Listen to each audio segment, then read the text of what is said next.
일상에서 수없이 오고 가는 동네와 등굣길 풍경. 학생들은 얼마나 알고 있을까요?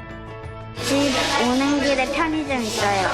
놀이터도 있고 횡단보도도 있고 나무하고 도로밖에 없는데. 무심코 스쳐 지나가는 마을 풍경이 교육 현장이 되는 순간 삶은 곧 삶으로 이어지는데요. 학교와 집과 학원을 왔다 갔다 하는 그 삶의 반복이에요. 이제 아이들의 삶과 배움을 연결시키는 지점에서 굉장히 몰입이 잘 일어난다라고 하는 걸 알게 됐고, 마을이라는 것에 대해서 아이들하고 좀 고민해 볼 수 있는 자신들의 삶의 터전을 고민해 볼 수도 있고요. 아이들이 마을을 통해서 이렇게 성장할 수 있다는 거. 내가 사는 곳을 자세히 들여다보고 이해하는 마을 교육의 의미. 마을을 바라보는 학생들 시선도 조금씩 변하기 시작하는데요. 되게 마을이란 저희 방 같아요. 제가 방도 청소해야지 바뀌고 좀 더 자세하게 신경을 쓰고 관찰해야 바뀌고 알 수 있다는 점에서 같은 것 같아요. 제 동생 같아요. 뭔가 항상 근처에 있으니까 알다가도 요런 면이 있네 하면서 좀 놀라는. 마을에서 살아가며 배우고 성장하는 학생들에게 지금 필요한 교육은 무엇일까요? 미래교육 플러스에서 살펴봅니다.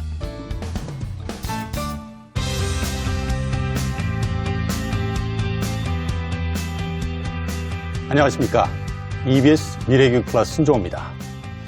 배움에 대한 시간적, 공간적 제약이 없어지고 있는 요즘 교육이 눈을 돌리고 있는 곳이 바로 마을입니다. 학교라는 울타리를 벗어나 온 마을을 학교로 활용하고자 하는 노력들이 이어지고 있는데요.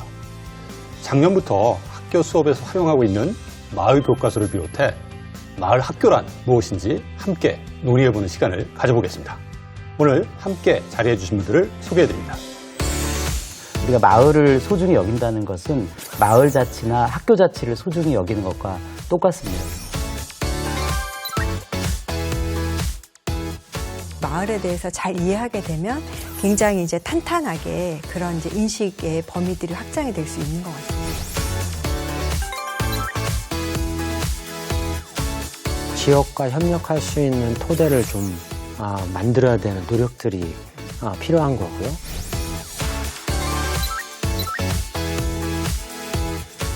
마을 활동가 양성을 좀 바라고 있습니다.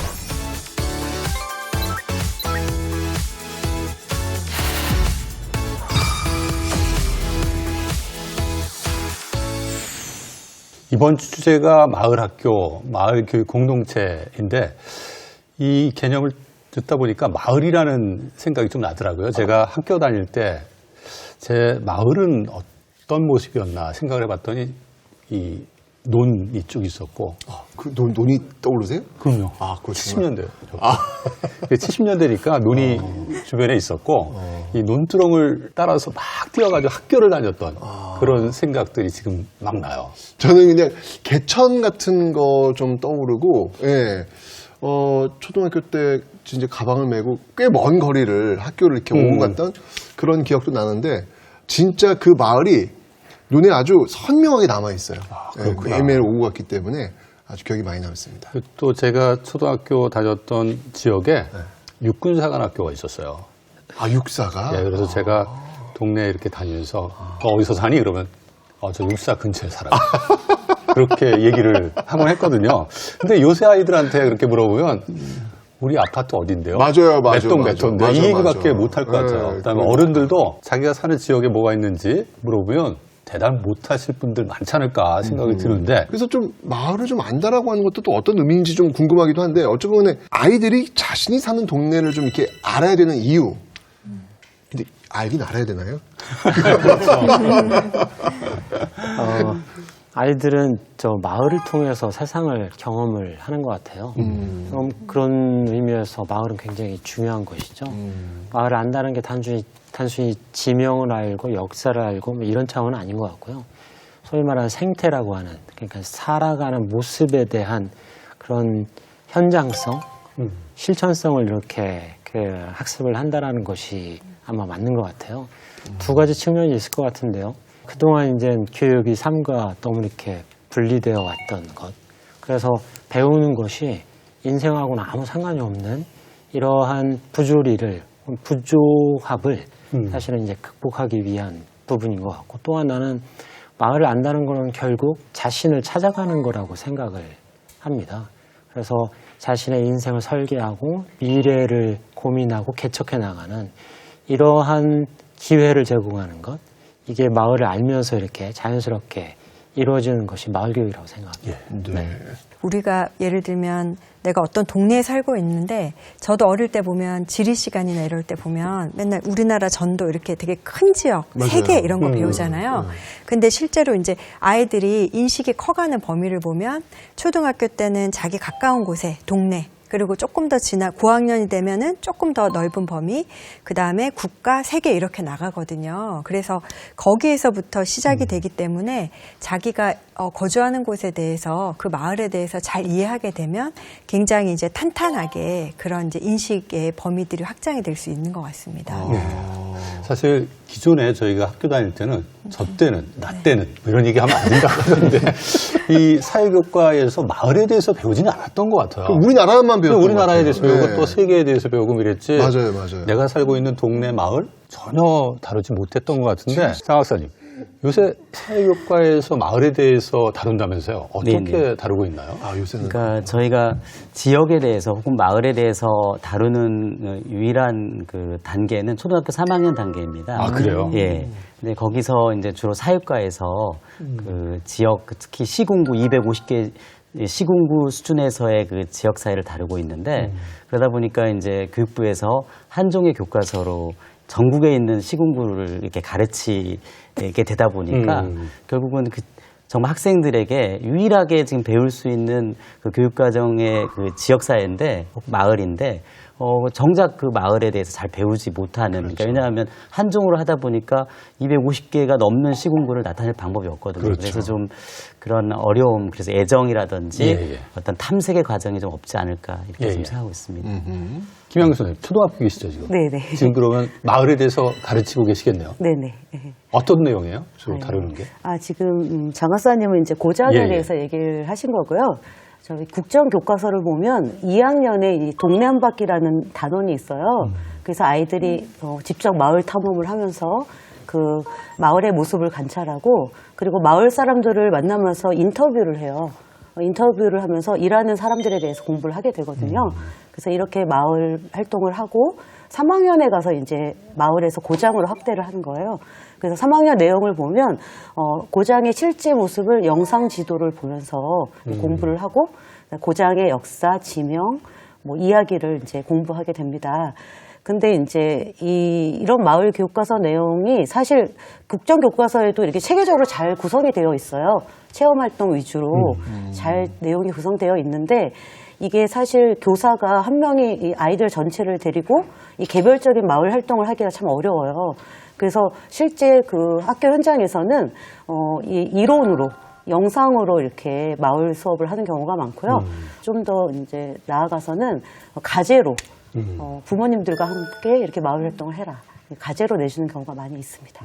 제가 알고 있는 지인 중에 그 초등학생 2학년인가 2학년 3학년 있는데, 그 지역은 그러니까 교과서 말고 자치적으로 무슨 뭐 마을 교과서인지 뭔가 이렇게 만들었대요. 뭐 그런 걸 만들었다고 해서, 그러니까 진짜 그 아이가 살고 있는 그 마을과 관련된 뭐 문화유산이면 문화유산이나 지역 정보 이런 것들을 배운다라고 하더라고요. 그래서 마을 교과서? 엄뜻 제가 그렇게 들었는데 그런 게 있기는 있나요? 그리고 뭐 있으면 뭐 개념 적용은 어떻게 되는지 궁금합니다. 이제 막 마을 교과서가 많이 이렇게 만들어지고 있는 추세인데요.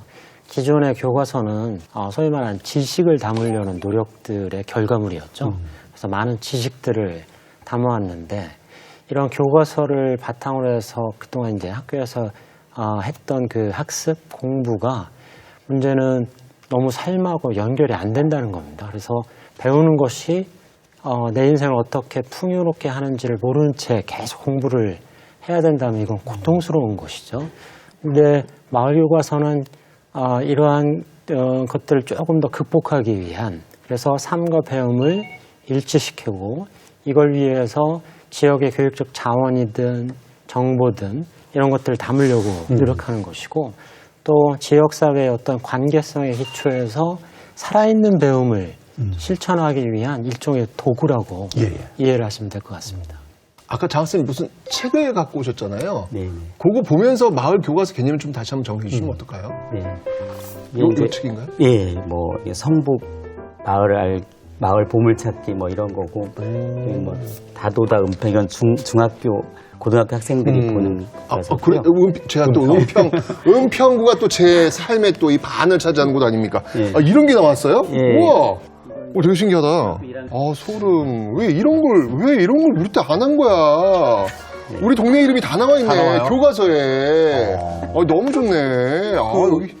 궁금한 게 이 교과서 보니까 이거 공식 교과서인가요? 뭔가요 이게? 예, 사실은 지역사회에 관한 종합적 학습 자료의 어떤 총체라고 이렇게 보시면 되겠습니다. 그러니까 마을이 하나의 학습 그 과제 혹은 학습 주제가 되면서 이제 좀 새로운 어떤 교육 혁신의 성과로서 좀 지역을 좀 잘 알아보자라는 취지로서 저희가 교육청에서 지역 주민이나 또 교사 학부모들이 참여하는 그러니까 어떤 거버넌스를 이루어서 이런 교과서를 지금 자치구별로 제작하고 있습니다. 그럼 이건 공식 교과서는 아니고 선생님들이 마을 관련해서 수업할 때 활용할 수 있는 참고 교과서라고 보면 되겠네요. 네, 맞습니다. 그럼 지금 지역 주민들이 참여한다고 말씀하셨는데 구체적으로 어떤 그런 과정, 절차를 통해서 교과서가 만들어지나요? 자치구청, 교육청, 그다음에 이제 지역 주민들이 함께 힘을 합쳐서 이렇게 만드는 과정을 통해서 교실에 이렇게 보급하고 있습니다.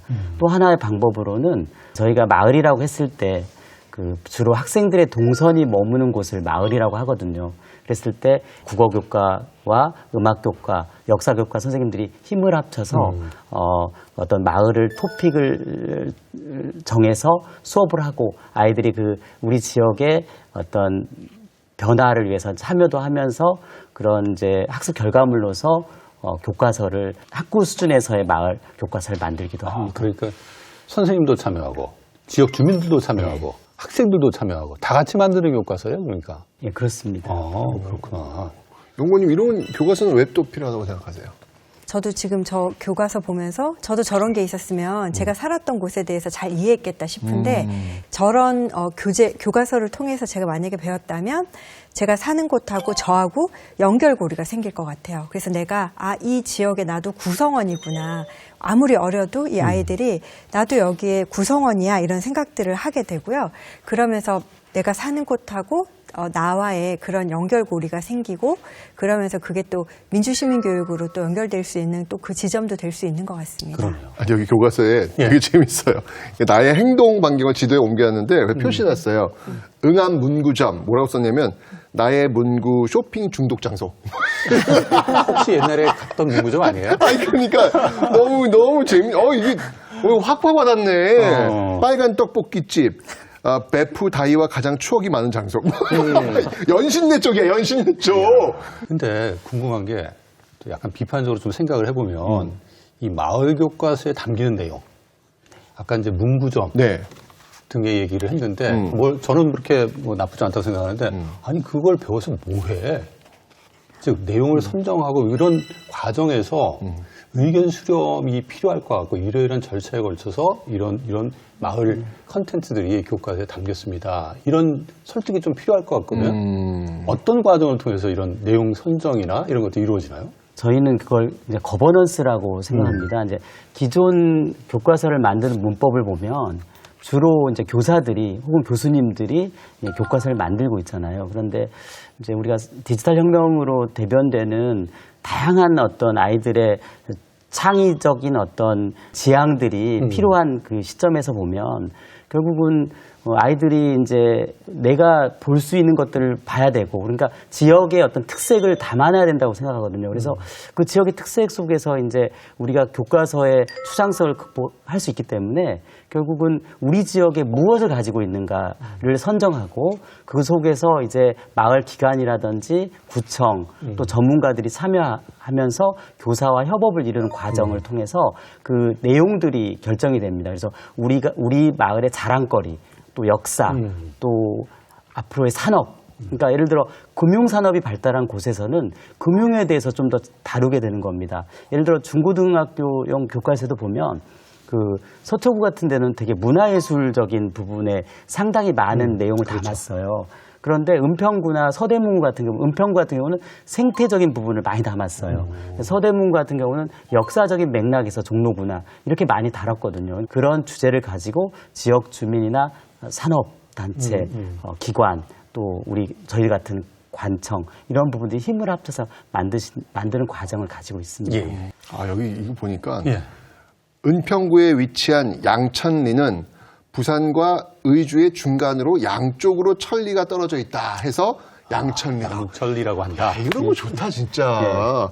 아니 근데 이런 교과서 너무 좋은데 이런 게 지금 어느 정도 발행돼 있어요? 서울시는 뭐 몇 개 정도 나오는 거예요? 저희가 지금 초등 3학년 사회과 교과서는 25개 자치구별로 25종이 나와 있고요. 그렇게나 많이요? 예. 그리고 이제 올해 3월부터는 중고등학교에 지금 다도다 은평처럼 주제 선택 프로그램에 이걸 참여하는 식으로 해서 지금 12종이 개발되어 있습니다. 그러니까 총 37종의 마을 교과서가 지금 보급되어 있습니다.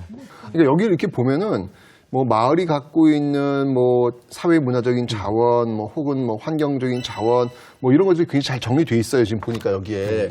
그럼 이런 것들이 교육 현장에서 그럼 어떻게 활용될 수 있을까요?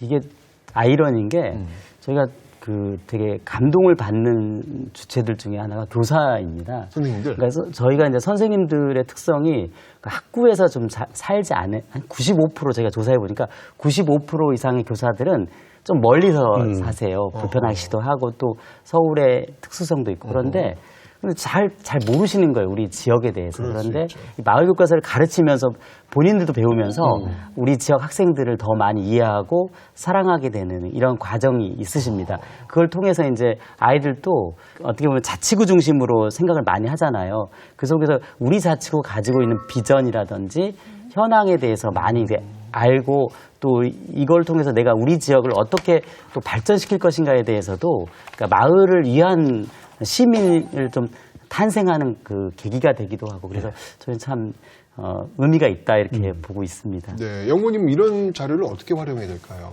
이제 제가 있는 곳이 수원이라서 예, 이제 수원 화성 같은 것에 만약에 담겨 있다 그러면 그 건축에 대해서 배울 수도 있고 또 화성을 통해서 정주시대 역사에 대해서도 배울 수 있고 또 뭐 시흥에 이제 갯골 생태공원 같은 것들이 있어요. 그러면 거기에서 과학 탐구 활동도 할 수 있고요. 또 무엇보다 중요한 거는 아까 이제 장 학사님도 얘기하셨지만 이게 다 통합적으로 일어나고 있기 때문에 교육과정 재구성 같은 것들을 할 때 굉장히 이제 유용하게 활용될 수 있을 것 같습니다. 그 밖에도 예를 들면 재능 기부를 받아서 진로 교육을 이렇게 한다든지 지역사회에 있는 극단이나 연극단 혹은 예술단하고 학생들의 창의적 체험활동을 연결을 한다든지요.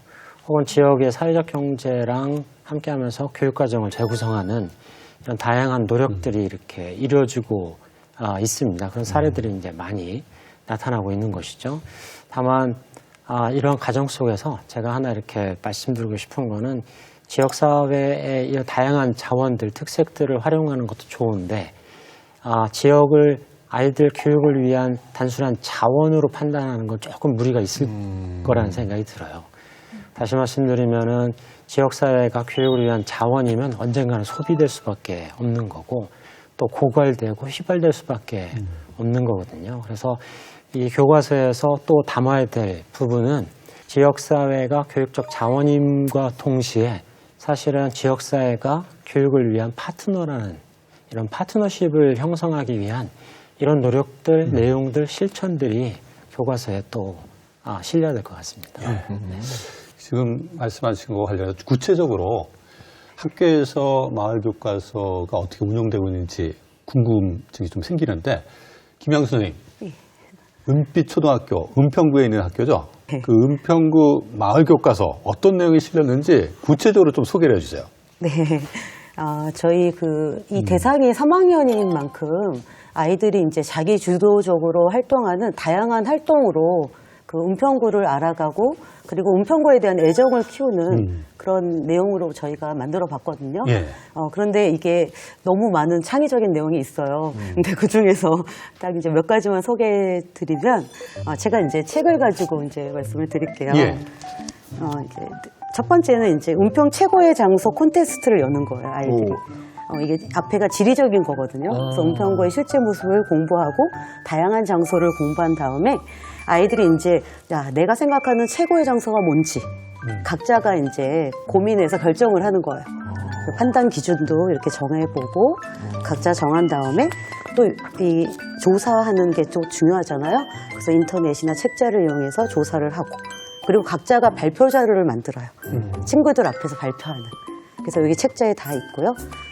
그런 다음에 이제 전시를 하고 어느 날 학급 회의를 여는 거예요. 그러면서 의견을 이제 토론을 거쳐서 한 곳을 선정하는 거예요. 우리 반의 은평구의 최고의 장소. 그리고 나서 직접 현장 체험 학습을 가도록 활동이 되어 있습니다. 그게 첫 번째 이제 아니까 서로 모르면 거기가 어딘데? 아는 거지. 그리고 이제 두 번째 소개해 드릴 거는 이제 지명 관련인데요. 저희가 지명을 되게 재미있게 생각을 했어요. 우리 마을 지명이 많거든요. 그 중에서 이제 하나를 선택을 해서 미술과 연결을 해서 지명 유래를 이해하는 게 되게 중요해요.